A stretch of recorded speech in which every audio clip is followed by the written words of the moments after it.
Thiénaba TV est à votre disposition pour la couverture de vos événements, pour la couverture médiatique des grands événements. Si elle t'a plu, appuie sur abonner et sur la cloche pour ne plus rater les vidéos qui suivent. Thiénaba TV, avec vous, avant, pendant et après.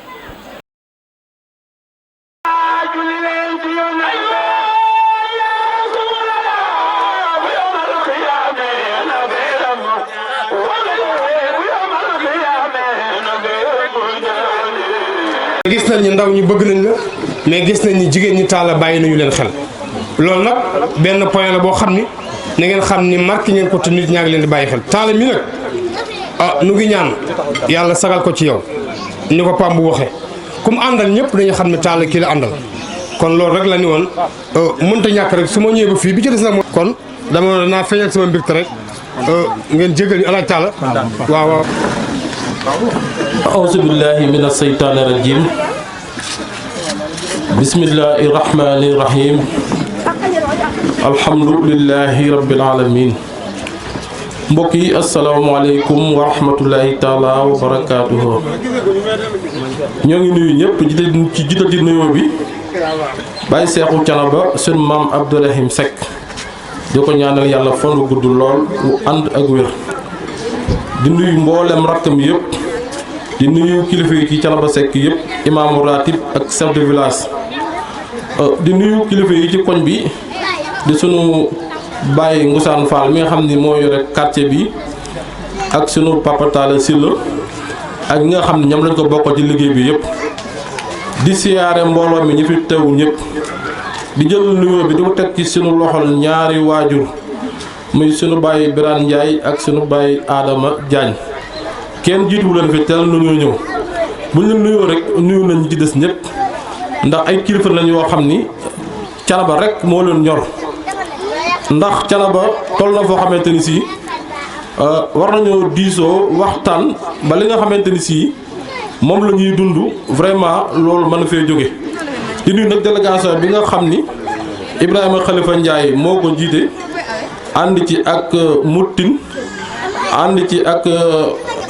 ak Ousmane Ba ak Moustapha Guèye Mansour Ndiaye ak Omar Ba ñu fekk fi man ak Amendoy di saare sëriñ Paté Mbuub bu baax a baax di nuyu sëriñ Buubu Seck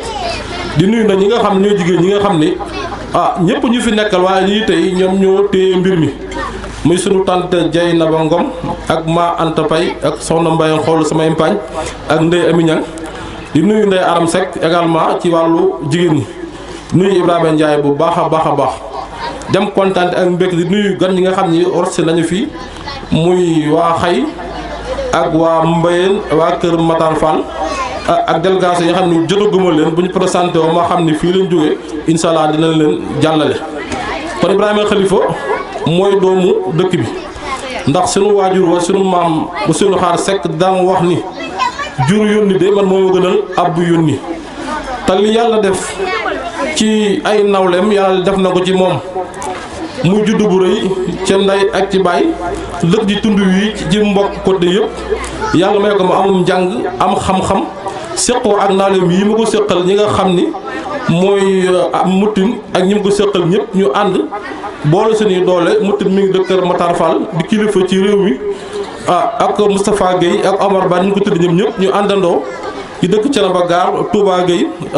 ak waa kër Maysa ñoom ñëpp ñu ànd taxaw pour jox boole suñu doole pour taxawu suñu commune loolu Ibrahima Khalifa mooy lancé tey programme élection yi nga xam ni jëm nañ ci élection locale yi nga xam ni sunu alal la sunu gox la bokkul ak élection présidentielle dara bokkut ak yu député dara élection yii Khalifa dañu tàllal loxo ñëpp ndax du mbirum parti wax na ni parti daanaka intérêt bariwul ci élection locale li mu woote mooy xale yi jeunes yi góor ñi mag ñi ak ndaw ñi ñun ñëpp ñu xam ak ràññee xam ni commune Thiénaba depuis 1972 mooy commune bi nga xam ne moom la ñu njëkk a installé ci Sénégal mu nekk commune suñu waajur baaxoo suñu maam Alaaji Talla Cissé moom la ñu ko njëkk a jox mu yore woon ko bi mu fi jógee nag am nañu fi jaar waaye bu fi ma waxee yow fa mu toll woon démb ci jamonoy démb la ma loon méngool ba léegi jamono tey changé na da commune bi changé wul kon changement dafa war a mën a am su ne boo génnee fii xëy rek commencé am problème ak teraanga boo mën a yor da ngay sonn lu mën a xew da ngay sonn jigéen ñi sonn nañu mënuñoo dem mënuñoo dikk am na loo xam ne sax bu nga waxal xalifa damay ubbi rek présenté wu moom dina ci àgg ndax loolu discours ma kon ñu ngi leen di siyaar di gërëm ñëpp di woo ñëpp ñu bennoo jàppalante ànd ndax lii Ibrahima Khalifa ak ñi mu àndal mooy commune Thiénaba am changement ndax koo xam ni jàng ba sa jàng jeex nga génn dem bitim réew wër ci àdduna bi gis àdduna bi ni mu doxee ak ni mu changé ak union de Thiénaba gis ni mel mun wax dëgg yàlla su ma toogee seetaan yàlla may na ma teraanga de waaye naa am yaraange ci commune Thiénaba ndax lii commune bi ñun xale yi ñoo war a taxaw defar commune bi ba mu nekk commune boo xam ne si kon bu mucc ayib lay doon kon li ñu war mooy ñu woote bennoo bàyyiwuñu kenn ku nekk APR ku nekk réew mi ku nekk PDS ku nekk PS ku nekk PUR ku nekk parti AFP bàyyiwuñu kenn boogaan ngay daal di ñoom mbaykan ñi ko wax sama grand mbaykan ñoom ñëpp ñu ngi leen di woo ñu boole suñuy doole ànd vraiment mën a liggéey commune bi ndax ñii fi ne di yor ñi ko yor ak ñi jàlloon ba pare li ñu bëgg du ñoom ñoo koy def ndax wane nañ seen programme jéem nañu mënuñoo dem te ñu ngi wàññikuwaat bëgg a taxawaat bëgg a naxaat askan wi ci laajaat leen te loolu bu leen ko joxaatee heure lay gën a andi am na loo xam ne wax naa ko Ibrahima mën naa ko développé mais Ibrahima Khalifa comme mooy lancé programme am loolu moom moo koy waxal boppam ngeen dégg ko te muy lu wér lii mën a wér mooy am na engagement ci yéen am na yéene ci yéen xam na seen programme mi ngi ciy bàyyi xel liggéey na ci ak ay techniciens préparé na lépp pour jàppale leen ba incha allah fii ak weer yu néew dinañ gis programme bu ànd ak jamono boo xam ne si danaa alhamdulilah yeex nañ cee jot te doomi commune Thiénaba moom moo koy def. su ma nee doomi commune Thiénaba nag Ibrahima ñi mu àndal ñëpp bokk ci commune bi ñoo ànd boole seen doole ak seen xam-xam fa seen taxawu population yi ci jafe-jafe yi nga xam ne ñoo ngi koy dund. kon loolu laay ubbee samay kaddu ndax temps baa ngi dem te programme yi bari na su ko defee ñu jox sunu rak day aram sec mu ñëw présenté wu turu jeunes yi waxtaan ci après mu pare ñu jox mutin su jeexalee Ibrahima Khalifa def foo programme am leeral li muy leeral askan wi ñu tënk nag commencé liggéey bi incha allah ndax ku ñu xam ne élection yi jàpp nañ ko incha allah janvier 2022 lañ ko jàpp le 23 kon nañ bàyyi xel liggéey bi commencé na. incha allah na ñëpp bàyyi xel ni liggéey bi commencé na ñëpp taxaw ñu ànd bokk ndey bokk bàyyi fas yéene dimbali suñu gox dimbali suñu bopp ba commune bi wax dëgg yàlla mën a avancé loolu daal vraiment mooy kàddu yi nga xam ne moom laay ubbee kilifa yi àggale kon ñooy nuyu ñëpp di saare ñëpp yan yaa dolli jàmm ak sutura gën gis nañ ñëpp ñu ngi jaajëfal ñëpp di sant waa koñ bi yëpp ni ñu seen teewaay ak seen taxawaay rafet na macha allah jërë ngeen jëf. wa rahmatullah maa ngi nuyu képp ku fi teew di nuyu sama mbokk yi di nuyu Khalifa Ibrahima notre futur maire de Thiénaba di nuyu Talla Gueye coordinateur ak monsieur Tine ak Mansour Ndiaye di leen wax rek daanaka Talla wax na lépp mais foog ñu wax tamit ñun tamit suñu xalaat parce que man moom maa ngi woo jeunes yëpp yu nekk Thiénaba parce que il est temps que ñu xam ñun ñooy kat xam ñun koo xamante ni jàng na te jeune la ñu teg ko ci suñu commune ndax il est temps que jot na ñëpp ju génn may woo jeunes yëpp ñu génn ñu xam ne ñun ñi ñu jàppale Khalifa xam ne Khalifa mii nii tey jii buñ ko tegee ci suñu commune bii moo mën na jàng na en plus xale la en plus tamit li nekk mbëbët bi mu am ci Thiénaba yëpp buñ ko fi tegee dina ko gérer.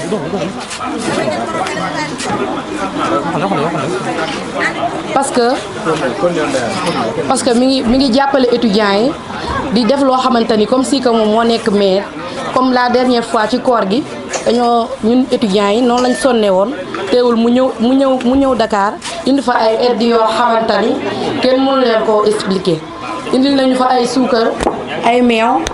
lépp ngir jàppale étudiants yi tamit di ko sant bu baax di ko gërëm ndax loolu noonu dafa jafe ndax loolu noonu mu def noonu gisuma kenn ku ñëw fii def ko mu ànd ceeg motin mi boole ko def ci xaalisam ñu indi fi xaalis bu bari jàppale ko étudiants yi kon kooku noonu mu ñëw def loolu noonu yaakaar naa ne bu demee ba yor réew mi Thiénaba yor commune Thiénaba yaakaar naa ni kon lim yéene ci ñun dina ko def waaw may woo jeunes yëpp nag jeunes yëpp bàyyiwuma kenn ñu ñëw jàppale Khalifa mi teg ko ci suñ commune bii parce que il est temps que ñu xam ñun kan la ñu war a mën a teg suñu commune ndax moom suñu doomu Thiénaba la en plus jàng na waaw te buñ demee nag ba teg ko fi yaakaar naa ne Thiénaba dina doon beneen Thiénaba ndax umpale woo leen ins bi war nañ teg koo xamante ni suñu commune dina yor réew mi ni mu ko war a mën a yoree ndax la dernière fois ngeen gis problème yi am Thiénaba ay affaire suuf ay affaire yooyu yëpp te loolu c'est pas l'appel bu ñu amee ku baax ku jàng kuñ teg ci suñu commune bii kon pourquoi pas ñu jël Khalifa teg ko fi il est temps parce que moom mii gisuma benn ku toll ni ma ku jàng ku mën a taxaw gérer commune bi menn moom laa fi gis kon il est temps ñu yeewu ñun jeunes yi nañ leen yeewu xool ku jàng te moom jàng na macha allah jeune la te yaakaar naa ni ku dem ba di jàppale étudiants yi nga xam ne ni mu méttee Dakar lañ fay dund Khalifa indi fa loo xamante ni kenn mënu koo expliquer kon kooku bu yoree réew mi dina jàppale mag ak ndaw kon nañ leen xippi suñuy bët xool te xam ni moom mii bu fi toogee Thiénaba dina doon beneen Thiénaba maa ngi woo ñëpp nag di woo ñëpp ñu ñëw xam ni nag jot na ñu teg fi koo xamante ni nii moo mën a yor suñ commune bii di nuyu ñëpp nag c'est pas l'appel may guddal wax ji daanaka taala def na ko en bref wax lépp lii dama koy wax ni yeewaat leen ngeen xam bu baax ki ngeen teg ci réew mi waaw maa leen di sant bu baax nag di leen gërëm di leen wax ni kontaan naa bu baax ci yéen ñi ñu woo ngeen génn ndax xam naa ni woote génn neexul maa leen di sant bu baax di leen wax en plus Khalifa ca kaw ca kanam ngeen jàppale ko incha allah rabbi. Merci beaucoup. Waaleykum wa rahmatullah waa Thiénaba maa ngi leen di nuyu di leen siyaar bu baax te di leen bëggee ci teewaay bi parce que woote ñu wuy ci yombul képp ku jël sa temps jox ko nit rek koo fonk la waaw ñun nag ñu ngi tudd Moustapha Guèye dëkk Touba Guèye maa ngi ànd ak Ousmane Ba ñëw fii ci programme Khalifa bi waaw dañ fee ñëw nag juste rek pour jàppale Khalifa parce que tamit dañuy soxla comme ni ko ñëpp waxee rek ndaw boo xam ni xam na yittey gox bi mu jóg pour dox ci gox bi kon loolu suñu yitte la ñun ñëpp nekk ndaw ànd ak moom pour doxle ko ci li nga xam ni moom la bëgg donc comme ni ma ko waxee rek ànd ak moom doxle ko ci li nga xam ni moom la bëgg jàpp naa ni nag soxla nañ koo xamante ni Thiénaba gis nañ góom la boo xam ni fépp mooy metteendoo ma ne ko góom la boo xam ni fépp mooy metteendoo te yaakaar naa ni temps yi gis nañ li xew ci dëkk bi doon na loo xam ni jeunes yi def nañ benn bopp ànd fas yéene changer dëkk bi te it liy changer dëkk bi jàpp naa ni xale yi ñooy changer dëkk parce que dañuy wax ni wan ma say ndaw ma wax la sa ëllëgu réew kon buñ gisee yenn xale yoo xam ni am nañ engagement pare pour changer dëkk bi dama jàpp ne képp ku bëgg dëkk bi changer war nga ñëw ànd ak ñoom ci loolu kon ñi ngi woo waa Thiénaba di woo waa commune bu Thiénaba ñëpp bawuñu benn dëkk nag ñëpp ñëw ànd ak ñun pour ñu changer dëkk bi di wax ni nag du lu yomb waaye nag soxla nañ ñëpp daal wax dëgg yàlla bu kenn xeeb kenn képp koo jàpp ne mën na ñëw ànd ak yow ci li nga xamante ni mooy changer dëkk bi donc ñu ngi lay woo nga ñëw wax dëgg yàlla temps yi dëkk bi xaw na tar torop ci li fi nekk njaayum suuf meek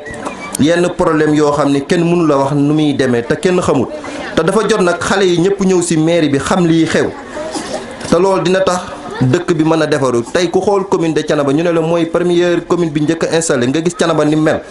nañ waxante dëgg ñun ñëpp ci commune bi lañ bokk mais doxul loolu nañ ko wax Thiénaba doxul parce que tey soo ñëwee Thiénaba gis nga ni mel wax dëgg yàlla waroon na weesu fii su ma juumut sax wala dama naan xëy na lim nekk benn dëkku kii sax moo tax mu am lim am mais sinon ni konoon kon Thiénaba day dee kon ñi ngi woo ñëpp ñu ñëw jàppale ñu ànd ak ñoom jéem a récupérer mairie bi si ñi nga xamante ni ñoo fi nekk defar ko maa ngi woo ñëpp di jéglu nag bu baax wax bi dafa ma bett maa ngi jéglu bu baax a baax merci beaucoup. Tidiane de Thiénaba di nuyu aussi imam ratib Baye Serigne Cheikh Amadou Seck di nuyu le chef de village Serigne Alassane Niane Seck ak ñi ko àndal ñëpp di nuyu chef de quartier yi di nuyu chef de quartier bi nga xamante ni fi leen teew nii muy Baye Moussane Fall di ko nuyu di ko ziar bu baax di ko jaajëfal ci engagement bi nga xamante ne am na ko pour liggéeyal quartier bi ñaan yàlla rek yàlla na suñu borom defal ko ci ndam defal ko du kawe njortam damay ñëw rek di nuyu Khalifa Ibrahima Ndiaye ak Moussa Tine ak Talla ak Mansour ak Omar ak Seydina Ousmane ak Paté ak Mohamed ak Ndayaram mi jëloon kàddu ñëpp ak ñi nga xamante ne teew nañ fi di wax rek nii yaakaar naa ne tey jii su ma jëlee kàddu dina jaaxal ñu bari mais ku ma xam-xam ni man depuis bi may nekk xale ba léegi lépp loo xamante ne day jëmale kanam Thiénaba dugal naa ci sama loxo waaw lépp luy jëmale kanam Thiénaba rek dugal naa ci sama loxo te yaakaar naa ni fii laa nekkoon le président commission pédagogique coordination étudiants yi yaakaar naa bi ma fi nekkoon am na loo xamante ne def nañ ko fi ba fi ñu toll nii tey mën naa wax ni tey jii man Ibrahima Ndiaye maa nekk trait d'union bi nga xamante ne entre l'administration ak élèves yi muy étudiant ak muy leneen nag problème buñ ci mën a am dañ may solliciter te ma dox ci li ma ci war a dox ba yàlla sottal ko di wax ni rek ñun ay ndaw lañ dëkk Thiénaba di doomu Thiénaba juddoo fi màgge fi yaroo fi aussi génn jàng ñëwaat yàlla def ñu liggéey ci dëkk bi xam réalité yi fi nekk xam li fi nekk man koo témoin ndax dañ koo dund ndax mbir bu fekkee dañ ciy wax day fekk loo xamante ne dañ ciy dund mais dund nañ ko depuis 2014 ba léegi ñuy fii ci commune bi di nekk ci mouvement politique yi di dem di ñëw kon yaakaar naa ne buñ ci dee wax rek luñ ci mën di wax rek lu ñu mën a waat lay doon te commune Thiénaba ñu ngi ko érigé depuis 1972 ba léegi mais comme ni ko Talla waxee Guèye wax ko boobu ba léegi yaakaar naa ni fa mu nekkoon ba léegi jugu fa te ñun dañoo tolluñu foo xamante ne dañ ñuy nax yaakaar naa foo lañ toll fi ñu toll mooy tey jii ñun liñ bëgg a gis mooy xar kanu Thiénaba changé ci côté yëpp nag ci côté yëpp su ma nee côté yëpp nag mooy fi mu toll nii Thiénaba secteur yëpp lay metti fépp am problème kon yaakaar naa ne loolu bi ñu ko waree saafara bu Khalifa Ibrahima Ndiaye rek mooy taxaw ñu dégtal ñu programme ñu ànd ceeg moom ñun ñëpp dañoo soxla ñu boole suñu doole boole suñu force pour que loolu ñu bëgg ñu mën a réaliser wu mais du ay wax rek mais dañuy ñëw soutenir ko topp ci ginnaawam àndandoo ak ñeneen ñi nga xamante ni jàpp nañ ni programme bu mucc ayib la ñu ànd ak moom ñu mën a financer loolu kon jàpp naa ni tey jii commune Thiénaba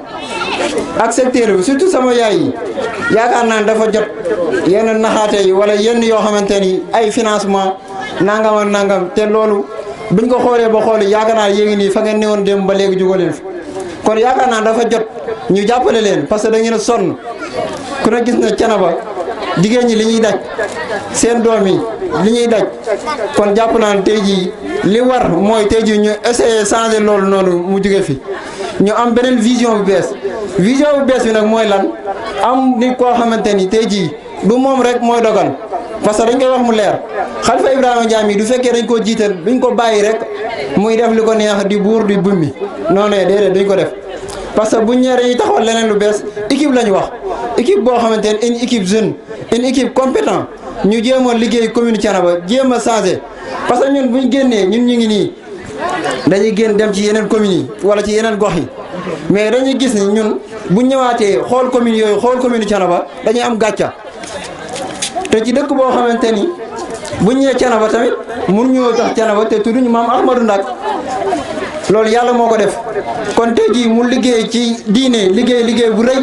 kon moom kooku commune bu mu tëdd wala mu fay yewoo dañu exemple la war a doon ci Sénégal man loolu laa jàpp te loolu laay doxe te képp ku fi man di nekk yàlla teg la fi ci loolu la ñuy ànd ak yow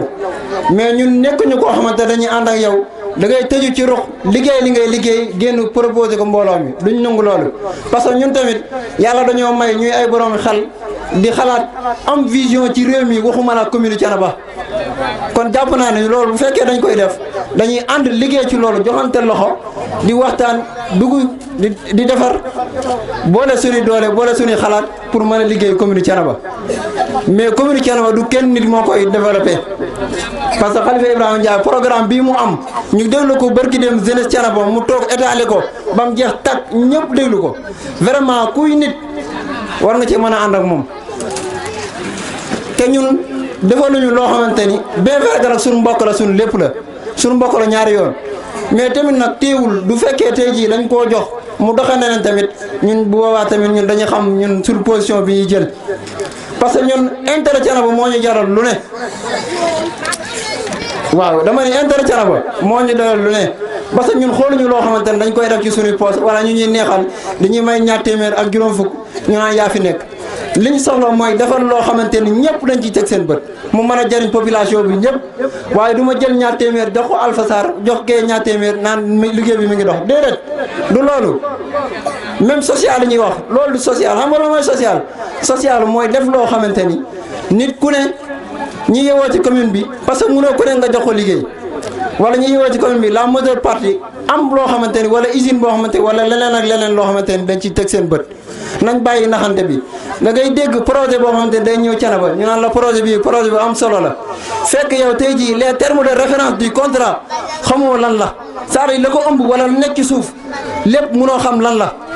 projet Youssou Mbargane bi ñuy wax lan ak lan moo ne ci biir nañ ko dégtal population bi ñu xam lan moo ne ci biir lan la waroon def bi mu jëlee suuf si lan la waroon def Ngomen ci wàllu piste ku ne xam na ni dëkk yi ne foofu dañuy bay dañoo enclavé wu amuñu piste boo xamante ni fa la ñuy jaar pour li ñuy bay mën a dem ci marché yi ñu mën koo jënd des fois sax day yàqu ci àll bi kon yaakaar naa ne du fekkee ndax ñu suñu bopp mooy loo xamante ne dañoo war a indi un candidat idéal pour la commune de Thiénaba ñu liggéey ko xam ne ñun tey jii li ñu war mooy ñu ëllëgatee ñu gis commune Thiénaba ñu koy wane ci télé yi ñu xam ne lii ñun ñoo ko liggéey en tant que jeune mais man dama nekk nit koo xamante ni lépp lu may dugg rek dama ci indi sama contribution indi ci sama wàllu boobu ëllëgatee histoire da koy bind ñu xam ne man mii lii defoon naa ko fi kon yaakaar naa ni loolu mooy suñu engagement ñun nag laaxatuwuñ tegguwuñ tamit fenn fii la ñuy waxee ci télévision la ñuy waxee mooy ñun engagement bi ñu am ñun ñoo koy jëlal suñu bopp lu tax ñu ko jël parce que sànq am na ko ni man est-ce que jar na ngay jël kaddu wala déet non en kay damay jël kaddu parce que citoyen la ci commune Thiénaba laa bokk ndaw laa fi laa màgge fi laa yoroo fi laa xamee li ma xamee kon tey jii loolu dama koy delluwaat sama commune yaa ngi dégg loolu moo fi ne man nag laqatuma ragaluma parce que maam Cheikh Ahmed Tidiane Seck xalifa général de Thiénaba dafa waxoon ni ma doxal demal nit nag li nga nekk ak moom nga yaakaar nag koo sori te soriwoo lu leer déglu leen baax li may wax nit da ngay nekk ak moom muy dund nga yaakaar nag koo sori te soriwoo maa ngi ko ñaanal yàlla nag yàlla defal ko jàmm yàlla defal yokku leeram tax ñu si barkeem mais ragaluñ de fi ñu jëm ragaluñ ko luñ ñeme lañ li ñuy def luñ ñeme la waaw parce que yaakaar naa ne tey jii mënoo juru Thiénaba di am ay arrière pensée ci yenn yi ñu ragaluñ te fi ñu jëm yaakaar nañ ko di ñaan yàlla rek li nga xamante ni moom lañ sumb yàlla defal ñu ci ndam defal ci lu kawe suñu jot bëggoon naa wax lu ëpp lii nag mais kàddu yi dafa bari te guddi na di leen sant di leen gërëm bu baax wasalaam. Tandi rajim a'uuzu billahi mina shaytaani rajim bismillahi rahmaani rahim ñoo ngi santaat yàlla bu baax bi mu ñu mayaatee kattan ak wér ñu mën a toog fii tey di wax ak askan wi ñoo ngi commencé suñu nuyoo di nuyu Baye Serigne Abdourahim xalif général des Tidianes de Thiénaba di ko ñaanal yàlla may ko fan bu gudd ak wér gi yaram di ko ñaanal aussi mission bii nga xamante ne daf ko yoral maam Ahmadou Ndak Seck mu doon une réussite totale parce que bu amee ndam ci mission bi rek mooy population commune de Thiénaba yëpp am nañ ndam. maa ngi nuyu kilifa yi dëkk bi yëpp di nuyu chef de quartier di nuyu aussi notable yi nga xamante ni ñoo seq koñ bi di nuyu aussi Serigne Talla Gueye ñëpp xam ne lii tey ñuy def ni moom mooy initiateur bi. avant may dugg nag di dem ci wax bi il faut que ma arrêté un tout petit ma arrêté tuuti ci Talla day nit ku baax di nit ku sincère du nit ku dëgg ñu bëri gis nañu ñuy ànd man ak moom mais xamuñu lu ñu ñaar ban lien lañu am dafa am lu ma leen di fàttali rek mooy en 2011 boobaak léegi war naa mat fukki at wala fukki at ak benn damaa waroon a génn réew mi dem jàngi bi ma ko waxee nag ba may préparé ma dem fekk ji Talla fekk ko ci néeg Awa Ndiaye ñu toog man ak moom ma ni ko Talla kat ñun ñaar ñoo doon ànd ay xale laa woon boobu moom fekk ko mais ñun ñaar ñoo doon ànd waaye nag fi mu ne nii damaa war a dem France dem continuer yi jàng mu ni ma loolu nouvelle bu neex la Khalifa waaye fag may bàyyi nii fag may fekkaat fi ñu may bàyyi nii fan may fekkaat demal te ñëw maa ngi téye base politique bi boobaak léegi man na fukki at ak benn lu ne jaar na fi mais taala mbub moom soloon léegi la sal ba léegi loolu nag il faut que nga doon nit koo xamante ni da nga am détermination nga am nit ku nga doon nit ku gore pour mën a réaliser lu mel noonu donc taala ñoo ngi lay santaat di la gërëm et di ñaan yàlla rek suñu ànd bi yàlla bu si saytaane am place te incha allahu rabbi dinañ si dox suñu waar ba saytaane du si am place di nuyu aussi tamit sama xarit sama collaborateur muy Mottin nga xamante ni moom ñoo jàngandoo fii si Thiénaba yàlla dajalewaat ñu aussi tamit Thiès et depuis boobu ba léegi aussi tamit relation yooyu noonu ñoo ngi koy ànd di liggéey si mouvement Thiénaba Horizon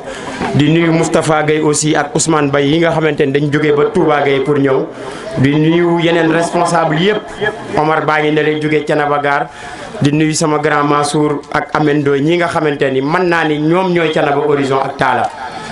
ñoom li ñu liggéey si ñetti at yii nii man damay toog sax di xalaat ma ni gars yi daal vraiment amal nañ leen jukkal population wu Thiénaba amal nañ leen jukkal mais nag seen bopp la ñuy liggéeyal parce que képp kuy liggéey pour defar Thiénaba rek xamal ni sa askan nga koy defar. may ñëwaat nag d'abord parce que am na ñaari partie yoo xamante ni bëgg naa kaa waxtaane d'abord première partie bi mooy constat bi am Thiénaba actuellement il faut que population bi xam lan moo fi nekk si dëkk bi actuellement nii. beneen bi aussi tamit xam nga nit nag booy ŋàññi di ŋàññi da ngay toog ba benn instant nga ni man nag kii def na lu bon ŋàññi naa ko waaye lii laa proposé askan wi lii laa bëggal sama askan ñu egg foofu noonu. pour ñëw si constat bi dama seetlu Thiénaba depuis la décentralisation de 1972 mooy communauté rurale bi nga xamante ni communauté rurale test la maanaam état du Sénégal bi mu toogee ni day def découpage maanaam couper localité yi ba localité bu ne mu ni fii commune lay doon fii communauté rurale lay doon fii département lay doon. test bi ñu doon def fii lañ ko njëkk a indi muy arrondissement wu Thiénaba lañ mooy premier arrondissement du Sénégal. muy 1972 boobaak léegi ëpp na ñeent fukki at di dem ñu jàngat communauté rurale wala arrondissement boo xamante ni moo njëkk ci Sénégal depuis 1972 ba ren ñoo ngi en 2021 amul benn pas boo xamante ni soqi nañ ko vers le développement amul. te tubaab bi dañuy wax naan développement nit bu la waxee développement rek c'est ay étape la. étape bi njëkk ci développement mooy les infrastructures yi nag mooy tali yi ñuy jaar xam nga ni lii du tali lii suuf la infrastructure mooy par exemple aujourd'hui xam nañ jigéen ñi boo demee sax koñ bi amuñu ndox tey koñ bële amuñu ndox tey beneen koñ amuñu ndox tey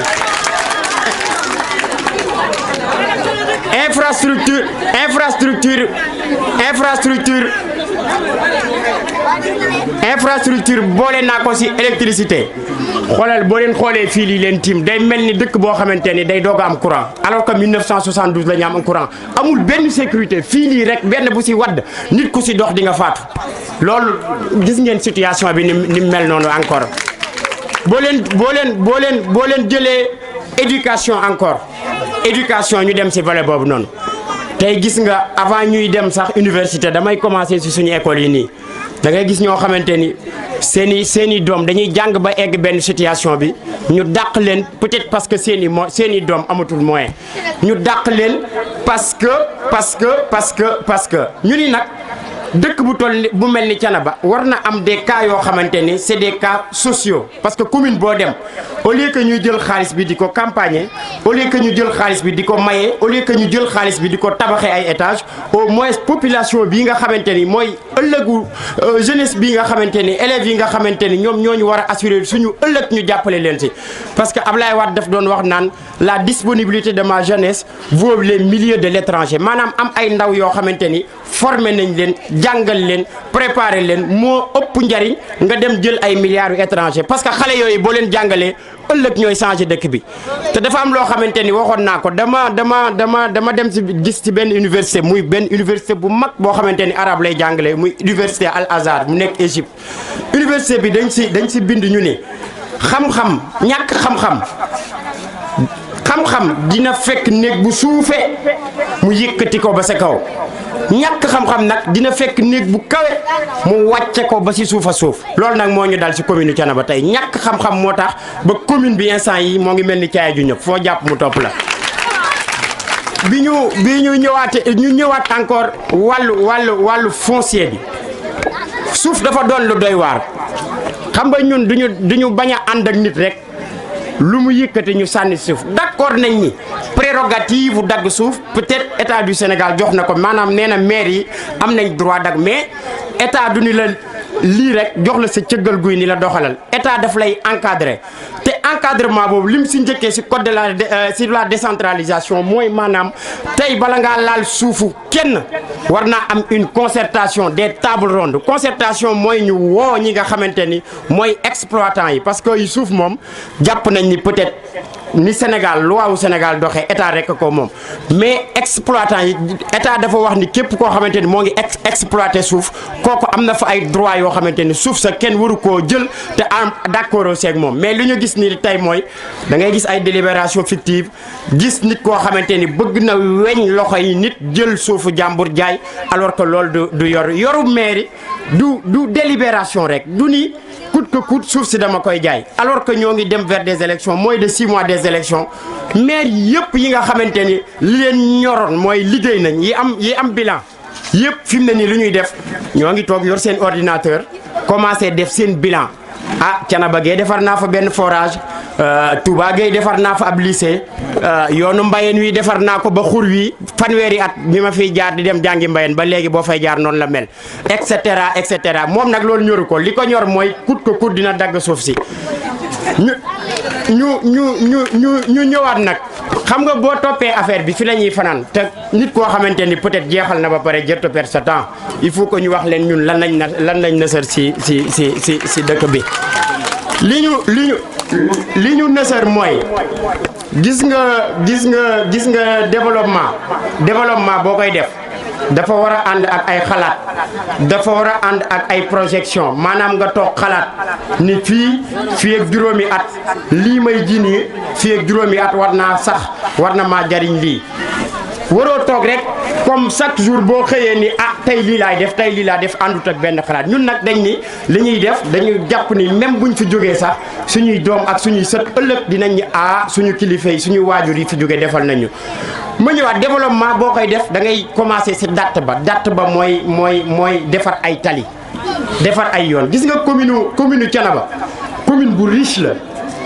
dégg naa monsieur le maire nag toog ni commune bi amuñu dara ab carrière suuf rek la ñu amuñu dara ma ni ko déedéet monsieur le maire commune bi am nañu mais il faut que am boobu pour mu ñëwaat ci askan wi il faut ñu xam niñ koy utiliser nag mooy li gën a jafe ci àdduna moom la ñu am mooy am nañ suuf li gën a jafe ci àdduna mooy situation géographique maanaam tey boo jëlee Sénégal Thiénaba dafa nekk këru Sénégal booy dem AIBD aéroport baa ngi nii booy dem Dakar autoroute Ila Touba baa ngi nii booy dem feneen Thiénaba dafa doon këru Sénégal li ñu war a def actuellement mooy fexe ba commune Thiénaba ñu defar fi ay piste ba nga xamante ni communication bi dina yomb entre Thiénaba bi nga xamante ni mooy Thiénaba centre ak toute la zone centre muy Thiénaba Seck Thiénaba Gare Touba Gueye ak yeneen village environnants yi ak zone est bi nga xamante ni mooy Ndiané ak zone nord bi nga xamante ni mooy dëkk yi Jaayaan ak Bangaaj ba jëm ko bu ñu fi defee ay tali defar fi ay tali ba interconnexion bi dina yomb tali yooyu nag li muy facilité mooy ëllëg ñun nisër nañ ni Thiénaba dafa war a am lu ñuy wax économie locale mooy maanaam di duggalante di génnalante di jaay loolu nag li ko mën a maye mooy ñu am marché central ici à Thiénaba marché central bu mag boo xamante ni ñu am marché central boo xamante ni tey góorgóorlu bi dina mën naa xëy jël ñaari kilo yi gerteem daal ni tey kat pour ma am lu ma dépense wala lu may jox sama doom mu dem école dinaa dox ba sa marché ba jaay fa sama ñaari kilo gerte ñëw taal sama añ baykat ba nekk fële sa xuru mbaaleen wa dañu am naa ñaari kilo yu soble yu ma bayoon wala amoon naa sama bëy wu ma war a jaay naa dox ba marché Thiénaba jaay ko ainsi de suite loolu day indi benn brassage boo xamante ni jëndalante ak jaayante day am te jëndalante ak jaayante bu amee rek xaalis bi day circuler ba ku ne man see jot sa bopp ñun loolu nësër nañ ko def ko fii si Thiénaba nësër nañ fi aussi tamit def fi benn marché hebdomadaire bu mag a mag a mag parce que boo leen di fàttali ko yéen ñëpp ñi nga xamante ni yàgg na Thiénaba saxaar ji fii la daan gaare boo demee buntu kër Baye Alaaji Kañ kër ñoom juge Demba Kañ saxaar gi foofu la doon gaare ñu def am fi benn marché hebdomadaire bu mag boo xamante ni chaque dimanche lañ ko daan def nga xam nit ñi dañuy jógee Fuuta ñiy jógee Jawbe ñiy jógee Casamance ñëpp ñëw di jaay si fii si Thiénaba mais ñun nag téyewuñ ko woon ba Ngoundiane jël ko ñun nag nësër nañ marché boobu noonu buñ ko jëlaatee dinañ ko indi ba doomu Thiénaba yu bëri incha allah dinañ mën a prévoir ay lu ñuy jaay ak lu ñuy jëndalante ba dimanche yi dinañ mën a dem si marché boo xamante ni dañ fa mën a def seen i échange lépp nag day desaat si dëkk bi. am na beneen affaire boo xamante il faut ma ñëwaat ci muy le problème fondamental de Thiénaba mooy le problème de l'hydraulique muy problème mu ndox mi gis nga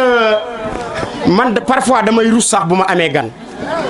kër bu am chasse wala mu am robinet bu xaw a kawe rek da ngay gis ne dafay xomaat parce que ndox ñëwatul si dëkk boo xamante ni bokk na si dëkk yi njëkk am ay forage dëkk boo xamante ni bokk na si dëkk yi nga xamante ni yu gën a màgg si parce que dañoo am lu kenn amul muy le khalife général Baye Serigne Abdourahim Seck di ko ñaanalaat encore mais dañoo am lu kenn amul loolu ñu am na te kenn amu ko il faut ñu xam nañ koy exploiter il faut ñu xam nan lañ koy exploiter il faut ñu xam nuñ koy téye problème hydraulique bi mooy Thiénaba il faut mu am des assises ñu wut ay boromi xam-xam pour wàllu ndox mi ñu wut boromi xam-xam gis nga xam ngeen lu tax ndox mi du ñëw pression yi du ñëw gis nga bu ñu defaroon 20 forages def fii benn def fii benn def fii benn du tax ndox mi ni muy ñëwee Thiénaba di ñëw parce que liggéey bi ñu ko liggéey forage bi fi njëkkoon a nekk ay tuyaux yu ndaw la ñu defoon def ko si koñ yi tuyaux yu ndaw moo fi amoon booy bu dëkk bi di yokk nag dëkk bi di yokk dikk bi yokk nga bëgg même tuyau yooyu noonu nga yokk yeneen forage même ndox mi di fi jaaraat du egg li ñu war a def te ñun nësër nañ ko mooy defaat benn plan d'aménagement bu mag boo xamante ni dañuy wut ay tuyau yu mag yoo xamante ni fépp fu raccord jaaroon si dëkk bi dinañ fa jaaralaat yeneen tuyau yu mag yoo xamante ni bu nit ñi branché matin midi suba ak ngoon dañuy am ndox incha allahu rabbi loolu tamit nësër nañ ko. boo demee si affaire njàng mi gis nga waxoon naa léegi si niveau primaire bi mais damay dem université gis nga université ñu bëri dem nañ fa bàyyi jàng parce que lañ fay fekk dafa métti benn di nga wut néeg boo dëkk ñaar di nga wut loo lekk midi parce que université amul yaay amul baay yaay fóotal sa bopp yaay jëndal sa bopp lekk amul ndey te xale yi nii dañ leen a war a sax parce que Thiénaba bu ñu bëggee mu développer rek il faut que ñu bëri ay cadre dëkk bu la tey boo demee Ngoundiane gi dem nañ parce que dañoo bëri ay cadre nag pour nga am ko mooy il faut ñu fexe ba suñu étudiants yi ñu jàng leen ëllëg ñu mën a génn doon ay directeur de société nationale wala ñu war a génn doon ay ministre loolu nag pour mu am il faut ñu accompagner leen li ñu bëgg université nag mooy ñu def une fédération bu mag boo xamante ni tey par exemple dañ naan étudiants yi nekk université dañ leen di boole ak cadre yi nga xamante ni ñoo génne Thiénaba bëri na fi ay juge bëri na fi ñoo xamante ni ñoo dans des ministères bëri na fi ñoo xamante ni ñoo ngi dans des postes de responsabilité ñu def une fédération boo xamante ni day bokk ci étudiants yi dañ ciy bokk cadre yi bokk ci maanaam ñëpp ñu dëkk Thiénaba jàng ba peut-être tey yàlla may leen teraanga ñu bokk ci ñooñu buñ bokkee ci benn groupe dina faciliter parce que étudiants yi ñaari problème lañ am premier problème bi mooy soutien li ñuy lekk ak li ñuy naan ak fu ñu tëdd deuxième problème bi muy problème bi gën a sérieux mooy da ngay jàng ba pare am sa bac +5 doo am foo liggéeyee nga ñëw toogaat di xool sa yaay ak sa papa ay bët loolu nag pour ñu dimbali leen mooy insertion professionnelle bi dafa doon lu doy waar pour ñu dimbali leen nag il faut ñu mettre leen en collaboration ak ñi nga xamante ni yàlla dimbali na leen ñoo ngi ci université yi pour faciliter leen seen demande de stage pour faciliter leen seen insertion professionnelle loolu aussi tamit nësër nañ ko suñu programme problème mu santé bi aussi si la jëmoon gis nga dafa doon benn problème fondamental boo xamante ni ñun dañ ko jël def ko à bras le corps gis nga tey dañ ni la un infirmier fii ñu am nii Thiénaba infirmier la tudd infirmier faj góom la war a def ak yenn plaies yu ndaw yi warul yenn bu affaire bi waree garaaw rek waru see laal infirmier xam ngeen ñaata nit la war a d'après les normes OMS mooy organisation mondiale de la santé ñoom ñoo yor lépp luy wér-gu-yaram ci àdduna bi OMS dañoo def dans leur rapport def ko ci site gouvernement du Sénégal ñu ni benn infirmier ñaata nit la war a couvrir mooy 300 personnes mooy ñetti téeméeri nit. tey nag boo demee ci infirmier bi nii ay junniy nit lay couvrir benn maternité sage-femme boo gis ñetti téeméeri femme dong la war di suivre kii nag ay junniy ñun nag population wu Thiénaba ni mu toll OMS dañu ni boo amee 5000 personnes ça veut dire juróomi junni nit population bi war a am juróomi junni nit rek kooku war nañoo am benn médecin principal te médecin nag pour ñu wax ko il faut ñu am benn hôpital moderne boo xamante ni fii ci Thiénaba lay nekk ba nit ku feebar dinañ la fa mën a faj bu ñu la waree entrer mën nañ la faa entrer doo dem Thiès di fay ay xaalis di dem ak a ñëw di fay sab xaalis te du mujj fenn li ñu gëm mooy mën nañoo def fi benn hôpital bu mag de dernière génération boo xamante ni nit ki bu feebaree dina fa mën a faju hospitalisé fait def fi les premiers soins ba bu jaree yóbbu lu mel ni opération wala évacuer ñu doog a jàllale Thiès je pense que ni moo ngi xaw a guddi mais buñ doon wax liñ nar ci dëkk bi ba suba du jeex liñ doon nar wax ba suba du jeex li ma gëm nag mooy il faut que changement am Thiénaba ba mu amee ba léegi ay groupe ñoo mën naa ni benn groupe bi la sax dafa mel ni benn match de football daal wala benn plat ceeb boo xamante ni kii day dank ñaari dankam dem toog ci tuusi bu toogee ba dal naan ñaari koosi ndox keneen jox keneen ki mu dank ñaari dank ceebam naan ñu ni nag loolu dafa war a jeex parce que boo xoolee politiciens yi fi nekk c'est kiif pareil ñii fi nekk depuis 1960 ba léegi ñoo fi nekk léegi nag toll nañ jamono joo xamante ni il faut ñu indi loxo yu bees indi doxalin yu bees yeeg doxalin yu bees yooyu nag du ay jinne ñoo ñëw di ñu ko defal ñun population bi kese ñoo koy def te bu kenn ni mbirum Khalifa Ndiaye la man kese mënuma dara Moustapha Gueye kese mënul dara Mamadou Tine mi kese mënul dara il faut mu doon une équipe boo xamante ni dañuy xalaat bu Khalifa xalaatee kii xalaat ñu xool xalaat bi gën a baax ñu def ko ci table bi ñëpp gisandoo ko loolu laa gëm. am na benn affaire bu ma bëggoon a fàttali avant ñuy avancer encore mooy problème mu financement yi gis naa nag tey temps yi politicien boo ci gis. moo ngi dajale ñetti jigéenam moo ngi dajale ñaari góoram ni day def ay financement te li ma gis man ay naxaate laa gis am na benn politicien bu fi njëkk a indi ab banque jël récépissé jigéen ñëpp ni leen di leen wutal ay financement may waxaat sama yaay yi ak sama tante yi ak sama yaay yi sama mag yi ak sama rakk yi ñooñu képp ku lay ñëw instant bii ñu toll di la wax ay waxu financement ay waxu naq sax waxu politique la gëmuñu ko sax en fait gis nga nit boo bëggee dimbali aw askan doo leen dig ni leen ku nekk dinaa la jox xaalis mënul nekk man loolu laa gëm jël xaalis sa poos jox ku ne mënul nekk boo ko defee rek doo liggéey li njiit li mu war a def mooy mettre des conditions maanaam def ay conditions ba nit ku yëngatu rek dina am xaalis ñun loolu lañ bëgg a indi lu bees nit ku yëngatu def ay conditions ba nit ku yëngatu rek dina am xaalis mais pas jël ay xaalis di jox ay nit muy def ci poste loolu je pense que ni bu askan wi nekkee ci situation bu mel nii rek lool moo ko waral je pense que ni li ñu bëgg a wax bari na. li ñu bëgg a wax bari na te moo ngi gudd en tout cas daal li ma leen di waxalaat mooy li ma leen di wax rek pour tëjee foofu mooy maa ngi tàllalaat loxo ñëpp koñ bii moom du ma fi jàmbur parce que njaayee na ni nii muy genn ma dëkk fii laa daan toog di fi dàqante ba 2 heures du matin ma dem doog a dem tëdd ji donc lépp bi problème ruq yeeg paxi kañey koñ bii moom xam naa ko incha allahu rabbi bu ñu yàlla dimbali woon ba lii ñuy wut moom fii dina bokk ci koñ yi nga xamante ni duñ leen mus a fàtte mukk parce que fii lañ màggee di kontaan lool aussi tamit di féliciter sama rak sama xarit muy Ibrahima Ndiaye gis nga nit bu waree jël ay responsabilités daf koy jël te loolu nga def ba mat sëkk te Ibou li ma ko xamee mooy man dama ko doon préserver sax y a beaucoup de choses yoo xamante ni bugguma ko di ko mettre en place parce que situation bi ni mu demee dama koy préserver mais moom nag c'est un combattant nit nag bu dee xeexkat même boo koy jéem a préserver sax moom li mu gëm da koy jiital te Ibou moom li mu gëm mooy développement Thiénaba si lay dox suba ngoon guddeeg bëccëg te muy doon nit bu compréhensif aussi Ibou nekk na di liggéeyee keneen sax ma xam ni kii ànduñu teewul bu ñu waree seq des relations waxtaan dañ koy seq parce que man loolu laa gëm du ne nit ki àndut ak man rek sama noonu la non man gëwuma loolu man li ma gëm mooy nit ki àndut ak yow il faut que nga trouver des solutions ba convaincre ko pour mu jéem a ànd ak yow donc Ibou maa ngi kontaan lool di la gërëm et je pense que wax jaa ngi bëgg a gudd bu ma fàttewul dara rek wax jaa ngi gudd kon ñoo ngi amaat kontaante lool bàkku bi nag bëri na gis naa gars yi fi mu ne nii ku nekk a ngi bàkku baa ngi bëri de ku nekk a ngi ku nekk a ngi naan maa moom fee maa ngi deflee waa lamb ja bañ egg sa lamb ja bañ tëj barrière bu ñu eggee sa lamb ja bañ tëj barrière booba dinañ xam ku man bu boobaa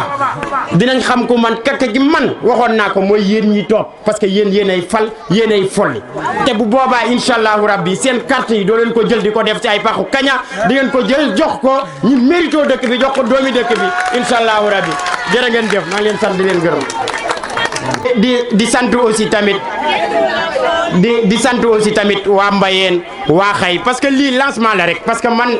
fi mu ne nii incha allahu rabbi bis par bis semaine par semaine mois par mois ba ñu egg sa jour élection ya samedi bu jot rek dinañ dem si benn koñ waa Xay nag ak waa Mbayeen dañoo bëgg rek yàkkamti mais ñoo ngi ñëw foofu incha allah paxu kaña gu fa gaa yi gas incha allah fas yéene nañ koo suul te dinañ incha allah dinañ yegg si di kontaanaat trop nag di wax di sëñ Talla bu am wàcc yéeg na te bala moo wàccal rek mooy ñu dugg sa mairie ba incha allahu rabbi ñoo ngi leen di sant di leen gërëm bu baax a baax jërë ngeen jëf. bi yëpp rek di leen gërëmaat bu baax ci taxawaay yi wax dëgg yàlla amuñu seen fay am ngeen engagement am taal bu baax di leen gërëm di féliciter ñëpp di am kontaan ak mbégte bu baax di ñaanal yàlla ñëpp jàmm ak xéewal ak sutura donc Ibrahima Khalifa Ndiaye waxee ñu déggee ko noonu xamee ko noonu topp ci noonu doxee noonu kon ñu ngi gërëm ñëpp di sant ñëpp seen xol sedd na donc yàlla bi am fay yàlla fay ñu gërëm ñëpp di sant ñëpp di gërëmaat bu baax a baax seen mbokki xañ yi ak seen mbokki mbayeen yi di nuyu ñëpp di siyaare ñëpp di nuyu soxna Asta Seck bu baax di ko siyaare ak sunu mag sunu xarit sunu Abdourahim Seck bàyyi seen Mori di nuyu Serigne Sada ak sëñ Abdou Karim di seen kilifa ñun ñëpp ñu ngi di siyaare bu baax di sant commune Thiénaba bépp di sant commune bi Thiénaba Seck gépp di leen jaajëfal bu baax di sant commune yëpp jërë ngeen jëf nuyu baax Serigne Moustapha Seck di ko siyaare ak Serigne Basir ak Serigne Habib seen tawaay rafet na macha allah daan yàlla doon jàmm kon ñeen du dox lañu incha allah fan yu néew ci kanam yeneen programme incha allah ci Thiénaba Horizon ñu mën a àgg ci askan wi joxal suñu programme ak suñu yéene ak suñu mbir ci commune Thiénaba kon ñu ngi siyaare ñëpp jaajëfal ñëpp yàlla doon jàmm jërë ngeen jëf merci beaucoup. Thiénaba TV à votre disposition pour la couverture de vos événements, pour la couverture médiatique des grands événements. Si elle t'a plu, appuie sur abonner et sur la cloche pour ne plus rater les vidéos qui suivent. Thiénaba TV avec vous avant, pendant et après.